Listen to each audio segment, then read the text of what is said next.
6 Things About Islam. In the words of Swiss journalist and author Dr. Roger de Pasquier, the West, whether Christian or de-Christianized, has never really known Islam. Ever since they watched it appear on the world stage, Christians never ceased to insult and slander it in order to find justification for waging war on it. It has been subjected to grotesque distortions, the traces of which still injure the European mind. Even today, there are many Westerners from whom Islam can be reduced to 3 ideas: fanaticism, fatalism, and polygamy. Of course, there does exist a more cultivated public whose ideas about Islam are less deformed. There are still precious few who know that the word Islam signifies nothing other than submission to God. One symptom of the ignorance is the fact that the imagination of most Europeans, Allah refers to the divinity of the Muslims, not the God of the Christians and Jews.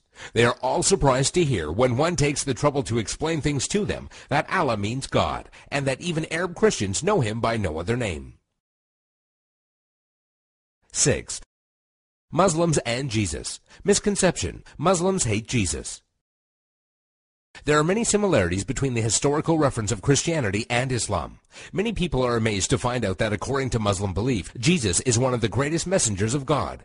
One cannot be a Muslim without believing the virgin birth and the many miracles of Jesus Christ. Jesus is also mentioned in many verses of the Quran and is often used as an example of good virtue and character. However, the main difference between Christianity and Islam is that the Muslims do not believe that Jesus was God.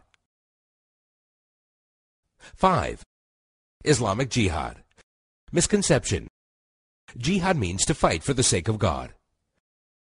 The true Arabic meaning of the word jihad is struggle. However, in Islam, it is often used to describe the striving in the way of God.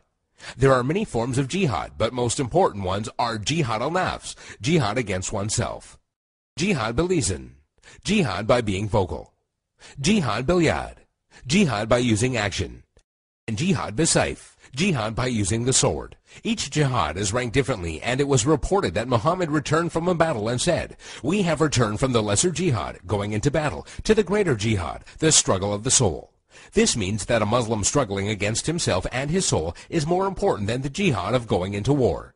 Another misconception is that only when a person dies in war does that person become a martyr. This is, however, false, and it is believed that anyone doing anything for the sake of God and is killed becomes a martyr. A person who dies while performing pilgrimage in Mecca, a woman who dies while giving birth, or even someone who dies in a car crash while he was on his way to the mosque are all considered martyrs. 4. Muslim savages. Misconception. Muslims are savages and barbaric during war. Quite the contrary. When it comes to the conduct of war, there are 8 rules that every Muslim army must obey. 1. Do not commit treachery. 2. Do not deviate from the right path. 3. Do not mutilate dead bodies. 4. Do not kill children. 5. Do not kill women. 6. Do not kill aged men. 7. Do not harm or burn trees. 8. Do not destroy buildings. During the Crusades, when Saladin defeated the Franks, he honored the defeated Frankish army and supplied them with food. And during the Third Crusade, when Saladin's enemy King Richard fell sick, Saladin sent him a gift of fruits and horses. 3. Women's rights. Misconception. Women have no rights. The image of a woman wearing a veil from head to toe, a woman who gets unfair justice, or a woman who is not allowed to drive, is an all too familiar notion when it comes to women treatment in Islam. And while there are Muslim countries in the world that do implement many harsh rulings against women, this should not be portrayed as Islamic law. Many of these countries have cultural differences that go against the teachings of Islam. It should be noted that during pre-Islam Arabia, women were used for fornication only and had no independence. The birth of a daughter in a family was considered humiliating, and the practice of female infanticide was uncontrolled.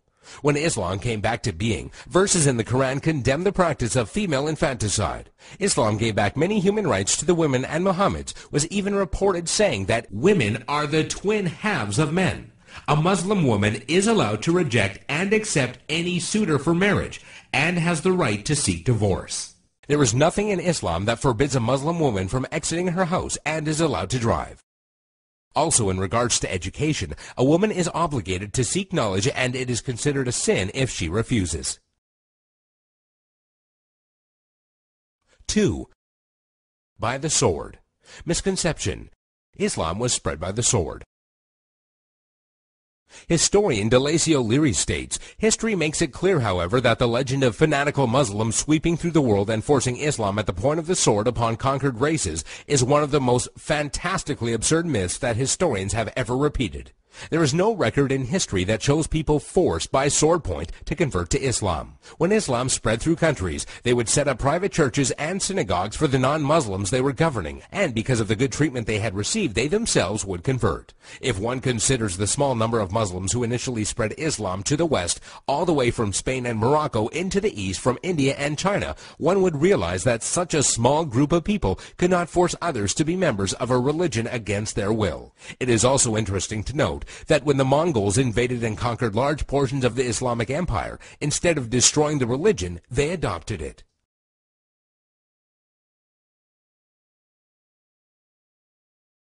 One. Islamic terrorism. Misconception: Muslims are terrorists.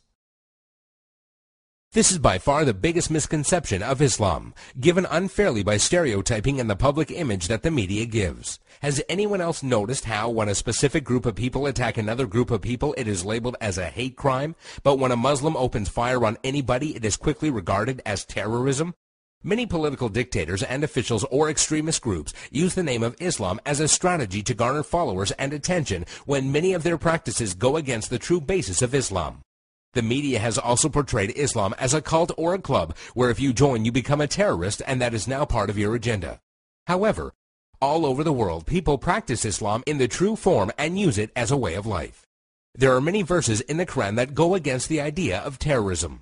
Some of these verses include, "Fight the way of Allah, those that fight you, but do not transgress limits, for God does not love transgressors." This basically means do not fight except in self-defense, and even in doing so, do not go beyond defense. Another verse states, "If they seek peace, then you seek peace," which means do not attack people for no reason or kill innocent people. There is nowhere in Islam, whether it be in the Quran or the teachings of Muhammad, that promotes the killing of innocent people.